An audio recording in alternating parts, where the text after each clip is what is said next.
Buongiorno, ben ritrovati a un nuovo appuntamento con l'informazione di Tede Friuli. Sono ancora molti i dubbi sulla sparatoria di ieri a Caporiacco, costata la vita a un uomo e il grave ferimento di una donna che sarà sentita dagli inquirenti nelle prossime ore. Dalle parole di quest'ultima, ricoverata in ospedale a Udine dopo l'operazione che le ha salvato la vita, potrà emergere un quadro più chiaro sulla drammatica vicenda.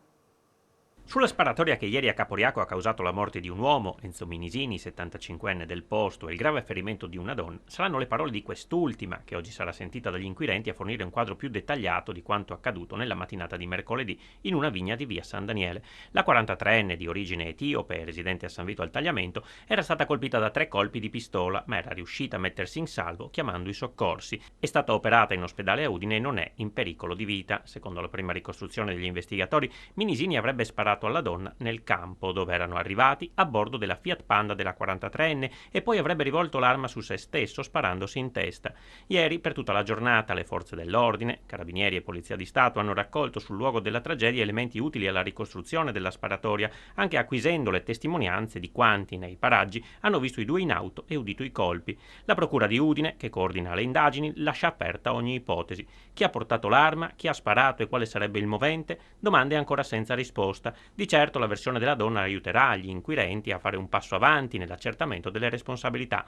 Da stabilire anche il legame dei due. Minisini da poco si era trasferito a Maiano da Caporiacco, dove risulta ancora residente. Era in pensione e aveva lavorato come meccanico anche in Africa. Alle spalle 2 matrimoni naufragati, con 4 figlie, con cui non era in buoni rapporti. La donna etiope, rimasta vedova un anno fa e con un figlio minore, vive a Savorgnano di San Vito al Tagliamento. Da qualche tempo pare che i due avessero avviato una frequentazione d'amicizia. Anche su questo andrà fatta luce. Tornano ad aumentare i contagi in Italia, più 36%, mentre in Friuli Venezia Giulia l'incremento dei nuovi casi fa segnare un più 28%. Brusco calo delle vaccinazioni, in regione 7 bambini su 10 dai 5 agli 11 anni non è stato sottoposto alla profilassi. La pandemia rialza la testa a livello nazionale, ma non in Friuli Venezia Giulia, almeno per ora. La curva dei contagi punta verso l'alto, facendo registrare un più 36% di casi in 7 giorni. In regione, però, l'aumento è molto meno marcato ed è pari all'1,6%. Un dato, quest'ultimo, che andrà tenuto sotto controllo, visto che negli ultimi 2 giorni i contagi hanno sfondato quota 1000.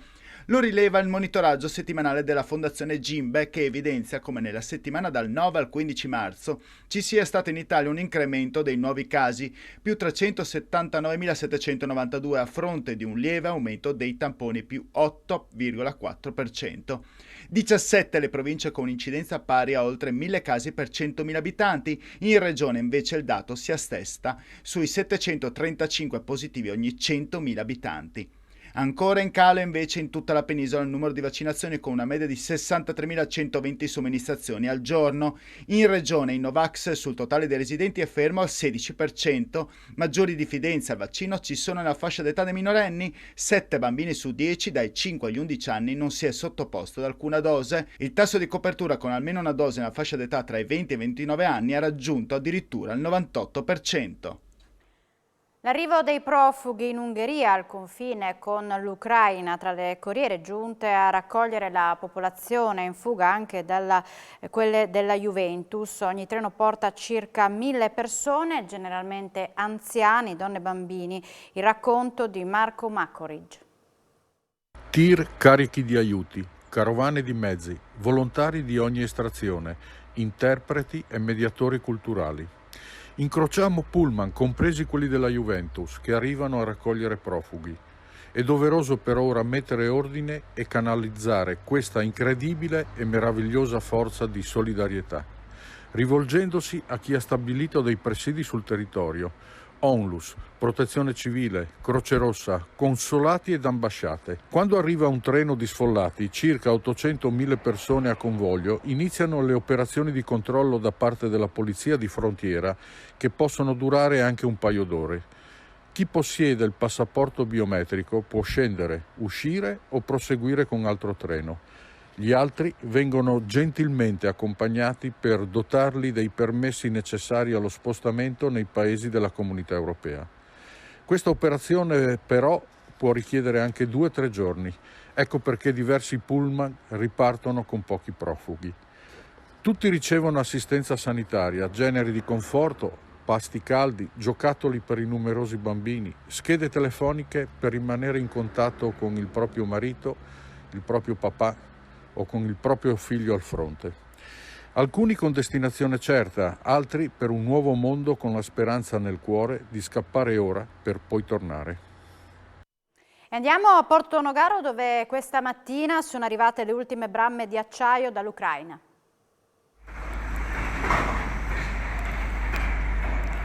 Sono le 6:40 a San Giorgio di Nogaro e queste sono le bramme dell'ultima nave arrivata da Mariupol, che poi da Monfalcone è stata portata a San Giorgio via ferrovia e che ora stanno andando ai laminatoi. Queste bramme fanno parte di un carico partito dall'Ucraina lo scorso 23 febbraio, il giorno prima dello scoppio della guerra, su una nave che batte bandiera bulgara. La nave è giunta a Monfalcone 3 giorni fa. Sarà scaricata per metà nel porto di Monfalcone per raggiungere poi l'attracco di Porto Nogaro. L'intero carico sarà sufficiente ad alimentare i laminatoi di San Giorgio di Nogaro per non più di una settimana. Poi, una volta esaurite le scorte, per superare le difficoltà create dal blocco dei porti ucraini, le bramme arriveranno dal Sud America. Siamo alla cronaca. Uno spacciatore latitante è stato arrestato dai carabinieri a Trieste nel corso di un controllo a bordo di un pullman di linea sul quale era salito dopo il guasto del suo furgone durante un viaggio. L'uomo di 42 anni romeno deve scontare 1 anno, 8 mesi e 29 giorni di reclusione per spaccio di stupefacenti e possesso di arma clandestina. Il pusher spacciava nel giardino pubblico del capoluogo giuliano, dove girava armato di pistola. Chiedeva soldi promettendo enormi guadagni in fantomatici investimenti, ma del denaro non c'erano più tracce, così è finito in carcere un 31enne di Prata di Pordenone. Una serie di truffe da oltre 30.000 euro nei confronti di 3 cittadini della Testra Tagliamento è costata a un 31enne di Prata di Pordenone una condanna a 7 anni di reclusione, una multa da 2.900 euro e un'ammenda da 2.000. Il truffatore è stato arrestato su disposizione della Procura Generale presso la Corte d'Appello di Trieste, poiché è stato riconosciuto colpevole di truffe messe in atto nel Friuli Occidentale tra il 2009 e il 2010. L'uomo di fatto chiedeva soldi alle vittime promettendo sicuri investimenti in grado di generare enormi guadagni. I truffati però non solo non vedevano alcun profitto, ma la richiesta di avere i soldi indietro, il 31enne inventava scuse ed iniziava a perseguitare le vittime con telefonate e messaggi, estorcendo loro enormi somme di denaro con la minaccia che se non avessero consegnato i soldi e lo avessero denunciato sarebbero state uccise dai componenti di una presunta organizzazione di cui lui stesso fingeva di essere vittima. Stanchi delle pressioni subite e spaventati dalle minacce, dopo mesi le vittime si sono decise a fare denuncia. Le indagini successive hanno portato all'arresto. Oltre alle truffe, l'uomo dovrà scontare anche una condanna per guida in stato d'ebbrezza commessa nel 2017. Storia di bracconaggio. Il GUP di Udine ha condannato 2 persone a quasi 9 anni di reclusione. Hanno dato fuoco alle proprietà di 2 guardie forestali, rubato il pollame di un cacciatore e detenuto illegalmente armi modificate. Per questo sono stati condannati con il rito abbreviato Antonio Brisinello, di 58 anni di Pontebba, e Diego Battaglin, di 64 anni di Marostica, dal GUP Matteo Carlisi del Tribunale di Udine. Ai 2 sono stati inflitti rispettivamente 5 anni e 3 anni e 10 mesi di reclusione. Altre 4 persone sono state rinviate a giudizio. Brisinello è stato riconosciuto colpevole di aver incendiato nel luglio del 2017 la casa di famiglia dell'allora comandante della stazione forestale di Pontebba, per fortuna disabitata e situata in località Aclete a Tarvisio. Nel 2018, assieme a Battaglin e ad altri 2, rubò 15 galline e 30 polli a un cacciatore che collaborava con la forestale. Infine, sempre in quell'anno, i 2 condannati, assieme a un'altra persona, diedero fuoco a Venzone al capanno degli attrezzi di un maresciallo del corpo regionale. Brisinello e Battaglin, inoltre, sono stati condannati per la detenzione, assieme a un altro imputato, di un fucile Remington calibro 222 modificato illegalmente, con il quale Brisinello aveva cacciato in comune di Pontebba, sparando anche vicino alle abitazioni. Continuano gli avvistamenti dei lupi in Friuli Venezia Giulia, più precisamente in Carnia. Ieri verso le 13 2 esemplari sono stati immortalati lungo la strada che porta ad Andrazza, piccola frazione di Forni di Sopra. Secondo una prima stima, ad oggi i lupi presenti in Carnia dovrebbero essere circa una quindicina. Il loro lungo girovagare, loro tendenza ad avvicinarsi agli ambienti urbanizzati hanno però aumentato gli avvistamenti, l'ultimo dei quali il 9 marzo scorso a Sauris.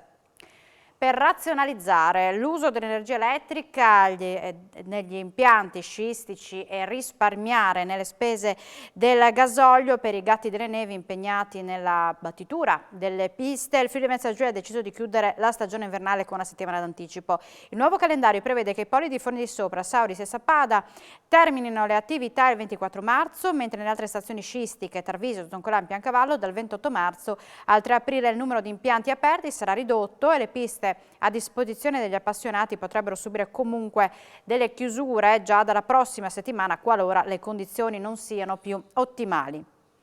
Udine celebrerà la giornata mondiale della poesia con un omaggio a Pierluigi Cappello nell'area verde a lui dedicata, in cui saranno lette le sue composizioni letterarie. In occasione della Giornata Mondiale della Poesia, che si celebrerà il prossimo 21 marzo, l'assessorato alla cultura del Comune di Udine organizzerà un incontro in ricordo del poeta Pierluigi Cappello nell'area verde di Via Magrini, all'incrocio fra Via Muratti e Via Viola, a lui dedicata. Ci ritroveremo lì nel suo nome con i lettori volontari della Biblioteca Civica di Udine, che presenteranno appunto delle poesie sia in italiano che in friulano. Ci saranno amici, conoscenti e cercheremo di trascorrere insieme un po' di momenti di riflessione nel ricordo e nell'insegnamento di Pierluigi Cappello, che io credo siano quanto mai importanti ed attuali in questo momento che ci vede particolarmente, preoccupati del nostro presente e del nostro prossimo futuro per tutto quello che sta succedendo in Ucraina. Un inedito percorso teatrale tra reperti e personaggi esposti sarà proposto domenica pomeriggio al Museo Archeologico di Udine.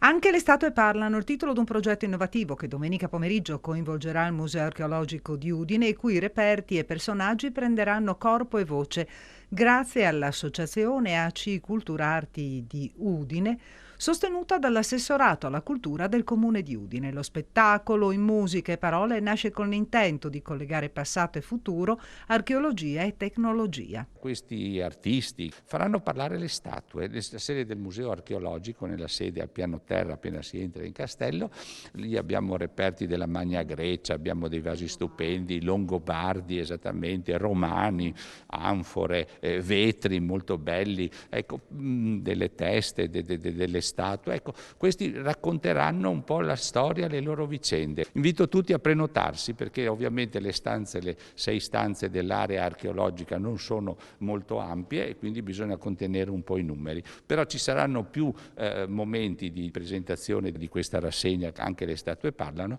e quindi io spero di poter accontentare molti. Siamo in chiusura, ma subito dopo la pubblicità appuntamento con A Voi la Linea. Grazie per l'attenzione e buona giornata.